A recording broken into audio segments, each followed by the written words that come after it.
இந்த பாதுகாப்பு கொடுப்பதை சில அரசியல் தேவைகளுக்காக பயன்படுத்துவதுங்கிறத பிஜேபி ஒரு யுக்தியாக வச்சுருக்குங்கிறது தான் நிதர்சனம்.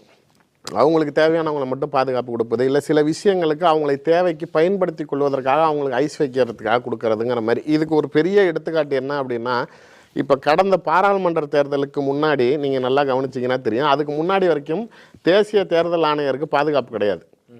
இவங்க கரெக்டாக code of conduct election date அறிவிக்க போது எலெக்ஷன் கோட் ஆஃப் கான்டாக்ட் வரத்துக்கு முன்னாடி ஒரு ஜியோ பாஸ் பண்ணுறாங்க. என்ன அப்படின்னா, எலெக்ஷன் சீஃப் எலக்ட்ரல் கமிஷன் யார் இருக்காங்களோ அவங்களுக்கு Z+ பாதுகாப்பு வழங்கப்படும்.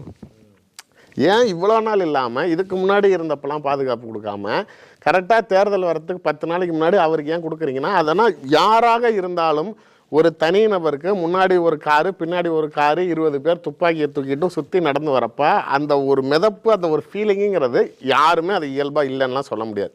அது அது ஒரு குளிர்ச்சியை கொடுக்கும்னு கூட வச்சுக்கலாம். பரவாயில்லையே